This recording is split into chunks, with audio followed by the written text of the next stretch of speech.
Hello,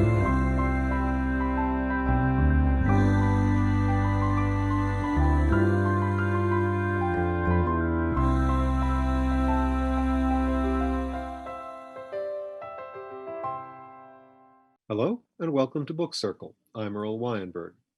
This time, we'll continue our readings from The Thurber Carnival by James Thurber.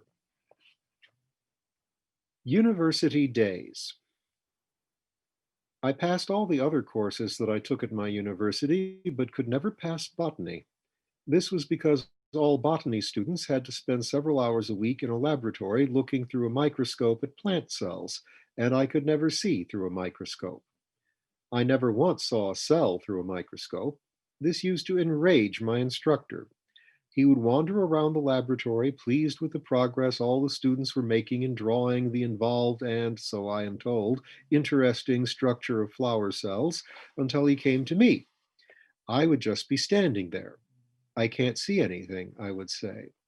He would begin patiently enough, explaining how anybody can see through a microscope, but he would always end up in a fury, exclaiming that I could too see through a microscope, but just pretended I couldn't see. "It takes away from the beauty of the flowers anyway," I used to tell him. "We are not concerned with beauty in this course," he would say. "We are concerned solely with what I may call the mechanics of flowers." "Well," I'd say, "I can't see anything." "Try it just once more," he'd say, and I would put my eye to the microscope and see nothing at all, except now and again a nebulous milky substance, a phenomenon of maladjustment. You were supposed to see a vivid, restless clockwork of sharply defined plant cells. "I see what looks like a lot of milk," I would tell him. This, he claimed, was the result of my not having adjusted the microscope properly, so he would readjust it for me, or rather for himself, and I would look again and see milk. Finally, I took a deferred pass, as they called it, and waited a year and tried again. You had to pass one of the biological sciences or you couldn't graduate. The professor had come back from vacation, brown as a berry, bright-eyed, and eager to explain cell structure again to his classes. "Well," he said to me cheerily when we met in the first laboratory hour of the semester, "we're going to see cells this time, aren't we?" "Yes, sir," I said. Students to the right of me and to the left of me and in front of me were seeing cells. What's more, they were quietly drawing pictures of them in their notebooks. Of course, I didn't see anything. "We'll try it," the professor said to me grimly, "with every adjustment of the microscope known to man. As God is my witness, I'll arrange this glass so that you see cells through it, or I'll give up teaching. In 22 years of botany, He cut off abruptly, for he was beginning to quiver all over like Lionel Barrymore, and he genuinely wished to hold on to his temper. His scenes with me had taken a great deal out of him. So we tried it with every adjustment of the microscope known to man. With only one of them did I see anything but blackness, or the familiar lacteal opacity. And that time I saw, to my pleasure and amazement, a variegated collection of flecks, specks, and dots. These I hastily drew. The instructor, noting my activity, came back from an adjoining desk, a smile on his lips and his eyebrows high in hope. He looked at my cell drawing. "What's that?" he demanded, with a hint of squeal in his voice. "That's what I saw," I said. "You didn't! You didn't! You didn't!" he screamed, losing control of his temper instantly, and he bent over and squinted into the microscope. His head snapped up. "That's your eye!" he shouted. "You've fixed the lens so it reflects. You've drawn your eye." Another course I didn't like but somehow managed to pass was economics. I went to that class straight from the botany class, which didn't help me any in understanding either subject. I used to get them mixed up. But not as mixed up as another student in my economics class who came there direct from a physics laboratory. He was a tackle on the football team named Bolachevitz. At that time, Ohio State had one of the best football teams in the country, and Bolachevitz was one of its outstanding stars. In order to be eligible to play, it was necessary for him to keep up in his studies, a very difficult matter, for while he was not dumber than an ox, he was not any smarter. Most of his professors were lenient and helped him along. None gave him more hints in answering questions or asked him simpler ones than the economics professor, a thin, timid man named Bassam. One day, when we were on the subject of transportation and distribution, it came Bolichevit's turn to answer a question. Name one means of transportation, the professor said to him. No light came into the big tackle's eyes. Just any means of transportation, said the professor. Bolichevitz sat staring at him. That is, pursued the professor, any medium, agency, or method of going from one place to another. Bolichevitz had the look of a man who is being led into a trap. You may choose among steam, horse-drawn, or electrically propelled vehicles, said the instructor. I might suggest the one which we commonly take in making long journeys across land. There was a profound silence in which everybody stirred uneasily, including Bolichevitz and Mr. Bassam. Mr. Bassam abruptly broke this silence in an amazing manner. Choo, choo, choo, choo, choo, choo, he said in a low voice and instantly turned scarlet. He glanced appealingly around the room. All of us, of course, shared Mr. Bassam's desire that Bolichevitz should stay abreast of the class on economics, for the Illinois game, one of the hardest and most important of the season, was only a week off. Toot, toot, toot, said a student with a deep voice, moaning. We all looked encouragingly at Bolichevitz. Somebody else gave a fine imitation of a locomotive letting off steam. Mr. Bassam himself rounded off the little show. Ding, ding, ding, ding, ding, he said hopefully. Bolichevitz was staring at the floor now, trying to think. His great brow furrowed, his huge hands rubbed together, his face was red. How did you come to college this year, Mr. Bolichevitz? Asked the professor. Chuffa, chuffa, chuffa, chuffa. My father sent me, said the football player. What on? Asked Bolichevitz. I get an allowance, said the tackle in a low, husky voice, obviously embarrassed. No, no, said Bassam. Name a means of transportation. What did you ride here on? Train, said Bolichevitz. Right, quite right, said the professor. Now, Mr. Nugent, will you tell us? If I went through anguish in botany and economics, for different reasons, gymnasium work was even worse. I don't even like to think about it. They won't let you play games or join in the exercises with your glasses on, and I couldn't see with mine off. I bumped into professors, horizontal bars, agricultural students, swinging iron rings. Not being able to see, I could take it, but I couldn't dish it out. Also, in order to pass gymnasium, and you had to pass it to graduate, you had to learn to swim if you didn't know how. I didn't like the swimming pool, I didn't like swimming, and I didn't like the swimming instructor. And after all these years, I still don't. I never swam, but I passed my gym work anyway by having another student give my gymnasium number, 978, and swim across the pool in my place. He was a quiet, amiable blonde youth, number 473, and he would have seen through the microscope for me if we could have got away with it, but we couldn't get away with it. Another thing I didn't like about gymnasium work was that they made you strip the day you registered. It is impossible for me to be happy when I am stripped and being asked a lot of questions. Still, I did better than a lanky agricultural student who was cross-examined just before I was. They asked each student what college he was in, that is, whether arts, engineering, commerce, or agriculture. What college are you in? The instructor snapped at the youth in front of me. Ohio State University, he said promptly.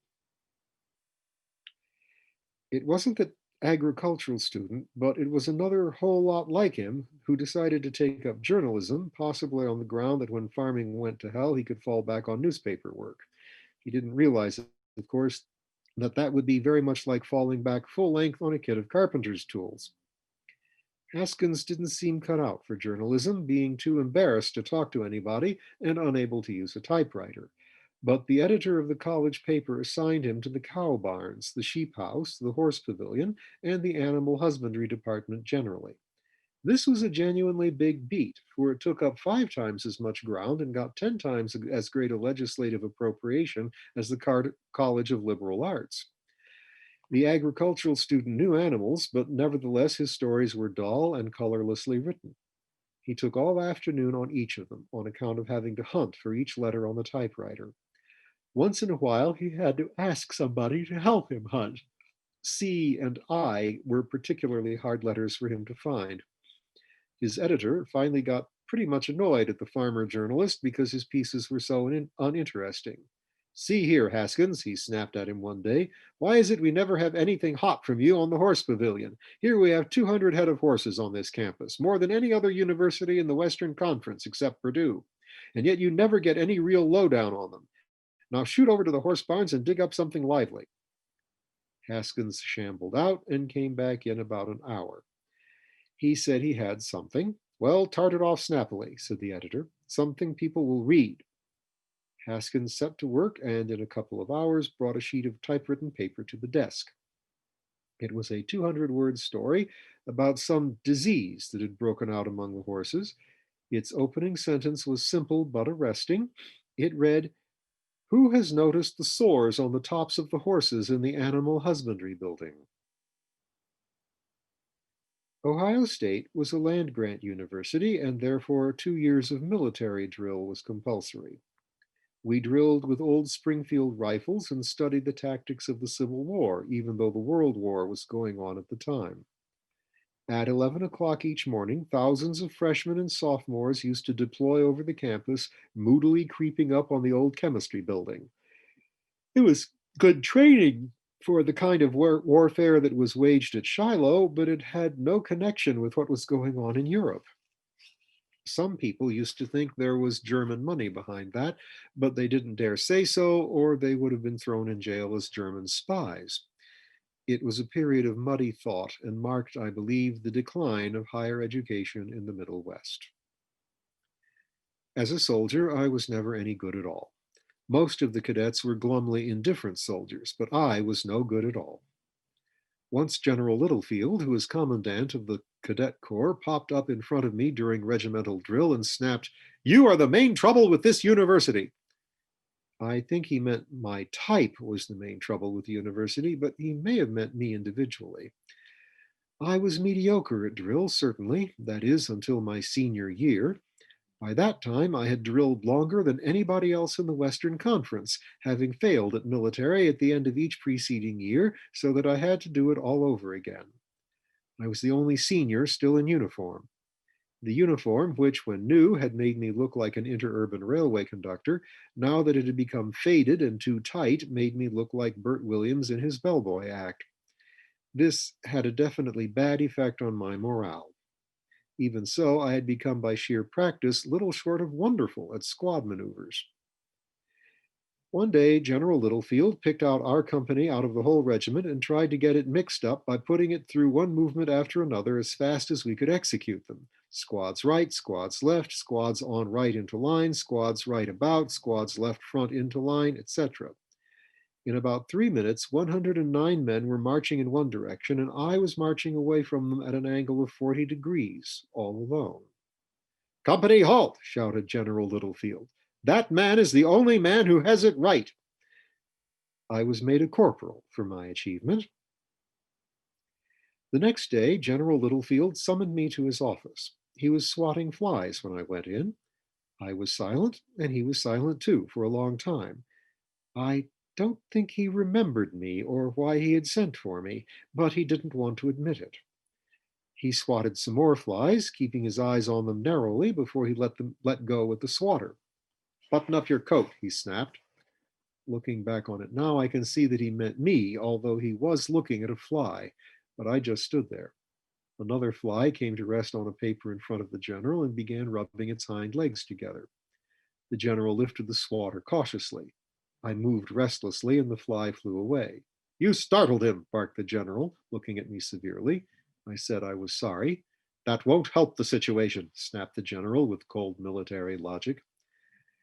I didn't see what I could do except to chase some more flies toward his desk, but I didn't say anything. He stared out the window at the faraway figures of co-eds crossing the campus toward the library. Finally, he told me I could go. So I went. He either didn't know which cadet I was, or else he forgot what he wanted to see me about. It may have been that he wished to apologize for having called me the main trouble with the university, or maybe he had decided to compliment me on my brilliant drilling the day before, and then at the last minute decided not to. I don't know.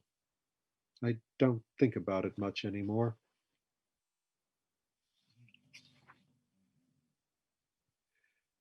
Draftboard Nights. I left the university in June 1918, but I couldn't get into the army on account of my sight, just as grandfather couldn't get in on account of his age. He applied several times, and each time he took off his coat and threatened to whip the men who said he was too old. The disappointment of not getting to Germany — he saw no sense in everybody going to France — and the strain of running around town seeing influential officials finally got him down in bed. He had wanted to lead a division, and his chagrin at not even being able to enlist as a private was too much for him. His brother Jake, some 15 years younger than he was, sat up at night with him after he took to bed because we were afraid he might leave the house without even putting on his clothes. Grandfather was against the idea of Jake watching over him. He thought it a lot of tomfoolery, but Jake hadn't been able to sleep at night for 28 years, so he was the perfect person for such a vigil. On the third night, grandfather was wakeful. He would open his eyes, look at Jake, and close them again, frowning. He never answered any questions Jake asked him. About 4 o'clock that morning, he caught his brother sound asleep in the big leather chair beside the bed. When once Jake did fall asleep, he slept deeply, so that grandfather was able to get up, dress himself, undress Jake, and put him in bed without waking him.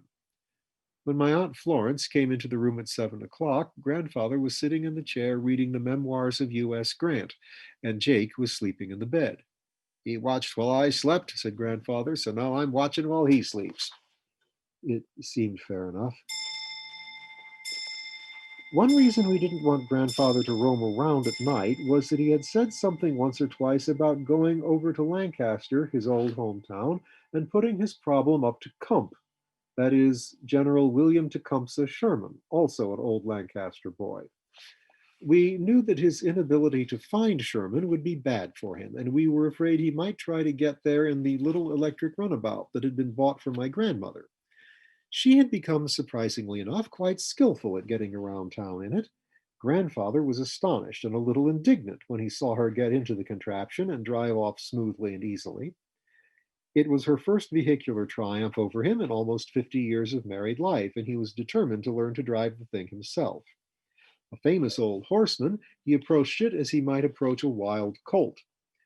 His brow would darken and he would begin to curse. He always leaped into it quickly, as if it might pull out from under him if he didn't get into the seat fast enough. The first few times he tried to run the electric, he went swiftly around in a small circle, drove over the curb, across the sidewalk, and up onto the lawn. We all tried to persuade him to give up, but his spirit was roused. "Get that goddamn buggy back in the road," he would say imperiously. So we would maneuver it back into the street, and he would try again. Pulling too savagely on the guiding bar to teach the electric a lesson was what took him around in a circle, and it was difficult to make him understand that it was best to relax and not get mad. He had the notion that if you didn't hold her, she would throw you. And a man who, as he often told us, had driven a four-horse McCormick Reaper when he was 5 years old did not intend to be thrown by an electric runabout. Since there was no way of getting him to give up learning to operate the electric car, we would take him out to Franklin Park, where the roadways were wide and unfrequented, and spend an hour or so trying to explain the differences between driving a horse and carriage and driving an electric. He would keep muttering all the time. He never got it out of his head that when he took the driver's seat, the machine flattened its ears on him, so to speak. After a few weeks, nevertheless, he got so he could run the electric for 100 yards or so along a fairly straight line. But whenever he took a curve, he invariably pulled or pushed the bar too quickly and too hard and headed for a tree or a flower bed. Someone was always with him, and we would never let him take the car out of the park. One morning, when grandmother was all ready to go to market, she called the garage and told them to send the electric around. They said that grandfather had already been there and taken it out. There was a tremendous to-do. We telephoned Uncle Will, and he got out his Losier, and we started off to hunt for grandfather. It was not yet 7 o'clock, and there was fortunately little traffic. We headed for Franklin Park, figuring that he might have gone out there to try to break the car's spirit. One or two early pedestrians had seen a tall old gentleman with a white beard driving a little electric and cussing as he drove. We followed a tortuous trail and found them finally on Nelson Road, about 4 miles from the town of Shepherd. Grandfather was standing in the road shouting, and the back wheels of the electric were deeply entangled in a barbed wire fence. Two workmen and a farmhand were trying to get the thing loose. Grandfather was in a state of high wrath about the electric. "The son of a bitch backed up on me," he told me. But to get back to the war, the Columbus Draft Board never called grandfather for service, which is a lucky thing for them because they would have had to take him. There were stories that several old men of 80 or 90 had been summoned in the confusion, but somehow or other grandfather was missed. He waited every day for the call, but it never came. My own experience was quite different. I was called almost every week, even though I had been exempted from service the first time I went before the medical examiners. Either they were never convinced that it was me, or else there was some clerical error in the records which they never cleared up. Anyway, there was usually a letter for me on Monday ordering me to report for examination on the second floor of Memorial Hall the following Wednesday at 9 p.m. The second time I went up, I tried to explain to one of the doctors that I'd already been exempted. "You're just a blur to me," I said, taking off my glasses. "You're absolutely nothing to me," he snapped sharply. I had to take off all my clothes each time and jog around the hall with a lot of porters and bank presidents' sons and clerks and poets. Our hearts and lungs would be examined, and then our feet, and finally our eyes. That always came last. When the eye specialist got around to me, he would always say, "Why, you couldn't get into the service with sight like that." "I know," I would say. Then a week or two later, I would be summoned again and go through the same rigmarole. The ninth or 10th time I was called, I happened to pick up one of several stethoscopes that were lying on a table, and suddenly, instead of finding myself in the line of draftmen, I found myself in the line of examiners. "Hello, doctor," said one of them, nodding. "Hello," I said. That, of course, was before I took my clothes off. I might have managed it naked, but I doubt it. I was assigned, or rather drifted, to the chest and lung section, where I began to examine every other man, thus cutting old Dr. Ridgway's work in two. "I'm glad to have you here, doctor," he said. I passed most of the men that came to me, but now and then I would exempt one just to be on the safe side. I began by making each of them hold his breath and then say, "Me, me, me, me, me, me," until I noticed Ridgway looking at me curiously. He, I discovered, simply made them say, "ah," and sometimes he didn't make them say anything. Once I got hold of a man who, it came out later, had swallowed a watch to make the doctors believe there was something wrong with him inside. It was a common subterfuge. Men swallowed nails, hairpins, ink, etc., in an effort to be let out. Since I didn't know what you were supposed to hear through a stethoscope, the ticking of the watch at first didn't surprise me, but I decided to call Dr. Ridgway into consultation because nobody else had ticked. "This man seems to tick," I said to him. He looked at me in surprise, but didn't say anything. Then he thumped the man, laid his ear to his chest, and finally tried the stethoscope. "Sound as a dollar," he said. "Listen lower down," I told him. The man indicated his stomach. Ridgway gave him a haughty, indignant look. "That is for the abdominal men to worry about," he said, and moved off. A few minutes later, Dr. Blythe Ballamy got around to the man and listened, but he didn't blink an eye. His grim expression never changed. "You have swallowed a watch, my man," he said crisply. The draftee reddened in embarrassment and uncertainty. "On purpose?" he asked. "That I can't say," the doctor said, and went on. I served with the draft board for about 4 months. Until the summonses ceased, I couldn't leave town, and as long as I stayed and appeared promptly for examination, even though I did the examining, I felt that technically I could not be convicted of evasion. During the daytime, I worked as publicity agent for an amusement park, the manager of which was a tall, unexpectedly young man named Byron Landis. Some years before, he had dynamited the men's lounge in the State House Annex for a prank.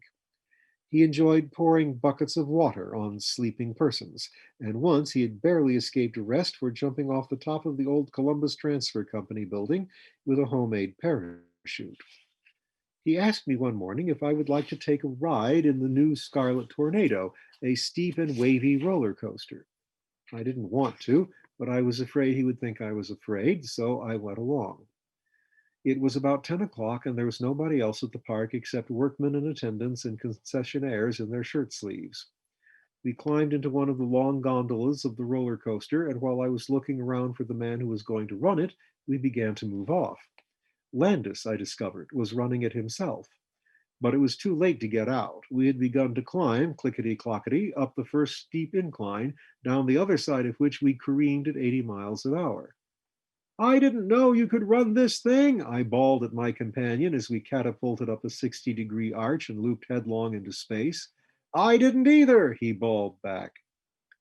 The racket and the rush of air were terrific as we roared into the pitch black cave of darkness and came out and down Monahan's Leap, so called because a workman named Monahan had been forced to jump from it when caught between two approaching experimental cars while it was being completed. That trip, although it ended safely, made a lasting impression on me.